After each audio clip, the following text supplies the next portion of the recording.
Good morning বন্ধুরা, শুভ সকাল। তোমরা সবাই কেমন আছো? আশা করি তোমরা সবাই খুব ভালো আছো। তো আরেকটা নতুন ব্লগ নিয়ে তোমাদের সামনে চলে এলাম। সকাল সকাল তোমাদেরকে লাইটের আলো দিয়ে সকালবেলাটা তোমাদের সাথে শুরু করলাম। তো সকালবেলা আগে প্রথমে চা খাবো, চা দিয়ে দিন শুরু করব। আর কি বলো তো, আজকে রিমের ছুটি মানে ছুটি বলবো না ঠিক, ওর আজকে স্কুলে ও যাবে না, কারণ স্কুলে রিহার্সাল চলছে, যে কারণে ও যাবে না। কারণ কালকে ক্রিসমাসের প্রোগ্রাম আছে স্কুলে। তো একদিকে আমার সুবিধা আর একদিকে অসুবিধা। অসুবিধা বলতে মানে স্কুলে গেলে পরে যা খাওয়াবো মুখের মধ্যে মানে দিয়ে দিলে পরে খেয়ে নেবে। আর যদি বাড়িতে থাকে ওর হিসাব মতো আমাকে রান্নাবাড়ি করতে হবে। মানে রুটি খাবে না, খেতে চাইবে না, বলবে রুটি মা আমি রাতেও খেয়েছি সকালেও খাবো, মানে পরোটা ওকে করে দিতে হবে, এই একটা ঝামেলা। আর কালকে রিমের বাবা কি একটা মাছ নিয়ে এসছে, তেলালো মাছ, তো ওটা আজকে করব। তো চলো আর বেশি কথা বলছি না, সকাল সকাল চাটা খেয়ে নিই, নাহলে এখন সকালবেলায় ঘরের মধ্যে রাম রাবণের যুদ্ধ শুরু হয়ে যাবে। চলো তাহলে, হ্যাঁ। তো চলো বন্ধুরা, সকালে টিফিন পরোটা করতে আরম্ভ করে দিয়েছি। অ্যাকচুয়ালি কী বলতো, ঠান্ডার সময় পরোটা খেতে খারাপ লাগে না, ভালোই লাগে। তো দেখো অল্প মূলোর শাক করে নিলাম, মূলোর শাক ভাজা দিয়ে ভাত খেতে খুব ভালো লাগে। তো যাই হোক, এটাও করে নিলাম। তো মাছটা যখন আমি ধরছি তখন এত তেল বেরোচ্ছিল না, মানে আমার গোটা হাতে তেলে ভর্তি হয়ে গেছে। তো যেই কারণে তোমার দাদাভাই প্রথমেই বলে দিয়েছিল মাছে কিন্তু বেশি তেল দিও না, কারণ তেল অনেক বেরোবে, যেই কারণে অল্প করেই তেল দিলাম। তো দেখো মাছ থেকে কত তেল বেরিয়ে গেছে, এক কড়াই তেল। মাছটা যেহেতু বড় মাছ ছিল আর খুব তেল আলা, তো সেই জন্য পেঁয়াজ রসুন আদা বাটা দিয়েই করছি।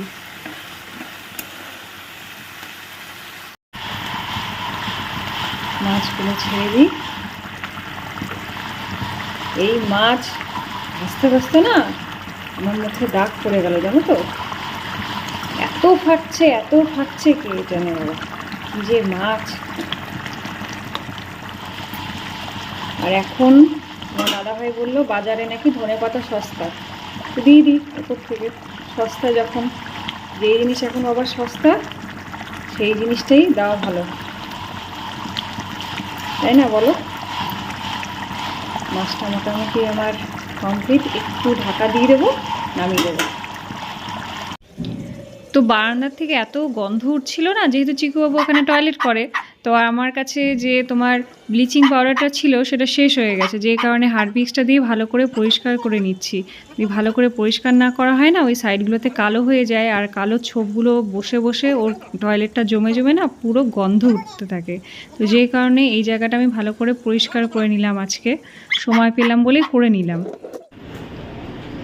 রান্নাবাড়ি কমপ্লিট করে সবাইকে সকালের খাবার মানে খাইয়ে তোমার এবার আমি আঙুর নিয়ে যাচ্ছি ছাদে। কালকে রিমের বাবা লাল রঙের আঙুর নিয়ে এসছে। এখন কি বলতো, হয় ছাদ নয় বারান্দা, এই দুটোর মধ্যে একটাকে বেছে নিতে হয়, কারণ এই দুটো জায়গাতেই একমাত্র রোদটা আসে ভালো। তো চলো বসে বসে খাই। বিকাশ, কালকে পিকনিক কেমন করলে? আসো বর্ষা। তো কি বর্ষাকে বলো তো, আমাদের নিচে থাকে, এত সুন্দর দেখতে না, আমি তাই ভাবলাম যে তোমাদেরকে দেখাই। ও কিন্তু ঘরের ড্রেস পরেই আছে, তাতেও দেখো ওকে এত সুন্দর দেখতে। ওরা দুজনেই সুন্দর, হাজব্যান্ড ওয়াইফ, কিন্তু এত সুন্দর দেখতে। আসো বর্ষা, আসো আসো বসো। লজ্জা পাচ্ছে, খুব সুন্দর আমার একটা বোন, দেখছো কি মিষ্টি দেখতে, একদম লক্ষ্মীর মতো দেখতে না। তো বর্ষা, তোমার কালকে পিকনিক কেমন হলো? চলো আমরা আবার নিজেরা পিকনিক করি নিচে, করা যায়। এখানে বসে খাচ্ছি কেন জানো তো, চিকুবাবু যদি দেখে তাহলে আমাকে আর খেতে দেবে না। ও আচ্ছা, চিকু ঘরে আছে। এই ছাদটাতে আমরা সবাই রোদ পোয়াতে ভালোবাসি, বুঝতে পারলে তো, সবাই আমরা ছাদে এসে বসি।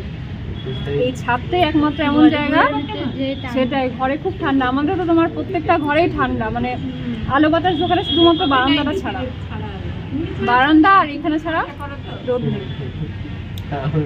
তো চলো বন্ধুরা খেয়ে নিই। ছাদের থেকে নিচে আসাই যাচ্ছে না, সে কারেন্টের শকের মতো লাগছে। শর্ট চিকু শর্ট, সে কারেন্ট যে অবস্থা হয় না, সেরকম অবস্থা এখন ছাদের থেকে নিচে এলে পরে। আর দেখো কালকে রাতের থেকে ঘড়ি আমাদের ঘোরা হয়ে গেছে, তাই মাকে বললাম ব্যাটারি আনতে। কি বলতো, ঘড়ির মানে ঘড়ি যদি বন্ধ হয়ে যায় তাহলে নাকি আমাদের জীবনযাত্রাও বন্ধ হয়ে যায়। কি দরকার বাবা, তোমাদেরও যদি কারো ঘড়ি খারাপ হয়ে বসে আছে তাহলে কিন্তু অবশ্যই তোমরা ঘড়ি ব্যাটারি সঙ্গে সঙ্গে চেঞ্জ করে নেবে। এটা খুব খারাপ জিনিস নাকি। তো যাই হোক, কী বলো, 2023-এ মোটামুটি সব কিছু খারাপ হয়েই যাচ্ছে, মানে নতুন ভালো হয়ে আসছে সব কিছু নতুন হয়ে।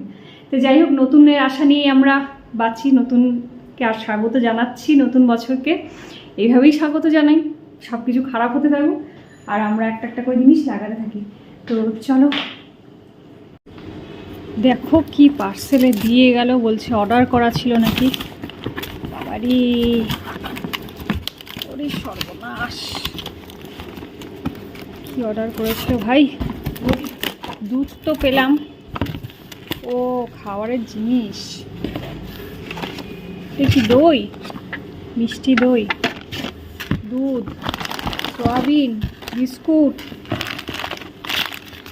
এগুলো রেখে দিই বাবা। তো বন্ধুরা, আমি আবার সেই রান্নাঘরে হাজির সার্ভিস দিতে। তো যাই হোক, যেহেতু সকালে রান্না করা তো, ওর জন্য আরেকবার যদি গরম না করি না, অন্তত ঠান্ডার সময় খেতে পারবো না। আর ছাদের থেকে এসে নিয়ে এতটা গরম লেগে গেল যে সোয়েটারপত্র খুলে দিলাম। তো কি বলতো, এতদিন তোমার এই তামার জগটাতে জল খাচ্ছিলাম, খাওয়া তো ভালো তার জন্যই খাচ্ছিলাম। তো এবার এখান থেকে জল খেতে গিয়ে না দেখছি গলাটাতে কেমন ব্যথা ব্যথা করছে, যেহেতু সকালে উঠেই ঠান্ডা জলটা খেতে হচ্ছে। তো এবার ভাবছি এটাকে ধুয়ে মেজে রেখে দেবো, গরমকালে খাবো। পরে এই ভালোর চিন্তা করতে গিয়ে যদি আমার জ্বর সর্দি কাশি বাঁধলো, তখন কি হবে সংসারের কাজ? তারপর এখন আবার করোনা চলে এসছে, করোনা ভাই যদি আবার অ্যাটাক করে নিল, হয়তো আরেক ঝামেলা। ভালো চিন্তা করতে গিয়ে আগে সংসার চিন্তা করতে হবে, তারপর ভালোর চিন্তা, নিজের ভালোর চিন্তা, বুঝতে পারলে তো? আর সংসার ছোট হোক বা বড় হোক, সব সংসারে কিন্তু কাজ সমান। মানে আমি কি বলতে চাইছি বলো তো, যদি একজন থাকে তাতেও আমাকে হাঁড়ি কড়াই করতে হবে, দুজন থাকলেও হাঁড়ি কড়াইতেই রান্না করতে হবে, সেই কাজ কিন্তু সমানই হয়। তো সংসারে প্রচুর কাজ ভাই, বলে লাভ নেই। যারা সংসারে কাজ করছে তারা সবাই জানে মোটামুটি। তো নতুন করে বলার কিছু নেই। তো চিকুবাবু হাঁক ডাক শুরু করে দিয়েছে, ওকে আগে খেতে দিয়ে দিই, তারপরে আমরা সবাই খেয়ে নেবো। চলো তাহলে, হ্যাঁ। তো কি বলতো, খাওয়ার পরে চিকুবাবুর মোটা কাপড়টা আর কি, মোটা কম্বলটা পেতে দিলাম নিচে। যদিও কম্বলের উপরেও শুতে চায় না, তাও পেতে রাখলাম যদি ওর ইচ্ছে হয় শুতে, কারণ ও তো নিচেই ঘোরাঘুরি করে। শুভ সন্ধ্যা বন্ধুরা। তো সন্ধ্যাবেলায় আমি বাজার নিয়ে বসে গেছি। সকালবেলা যে পার্সেলটা করে এসছে বাজারগুলো, এগুলো এখন সব রাখবো। এগুলো যদি সকালবেলা করে নিতাম না, তাহলে এগুলো আর এক্সট্রা ঝামেলা এখন করতে হতো না, কারণ এখন খাওয়ার ঝামেলা আছে এক রাতে। তো চলো এগুলো তাড়াতাড়ি করে রেখে গুছিয়ে রাখি। চলো বন্ধুরা, রাতের ডিনার ফুলকপির তরকারি, পরোটা। আটাটা মেখে রেখে দিয়েছিলাম, গরম গরম খাবো বলে। না ওরে, ধরো খেয়ে নাও, তারপরে হাতটা ধুয়ে এসো। তো কি বলতো, আজকে যে মাছটা ভাজতে গেছিলাম, দেখো এখানে তেল ছিটকে কি অবস্থা আমার, মানে তেল, ওই যে মাছের তেলটা ছিটকে গিয়ে তোমার ফোসকা মতো পড়ে গেছে। তো যাই হোক, আজকে আর ভিডিওটা বেশি বাড়াচ্ছি না, আজকের মতো এখানে ভিডিওটা এন্ড করছি। যদি ভালো লেগে থাকে অবশ্যই একটা লাইক করে দিও। আর তোমরা সবাই খুব ভালো থেকো, সুস্থ থেকো। আবার কালকে একটা নতুন ব্লগ নিয়ে আসবো, ততক্ষণের মতো টাটা।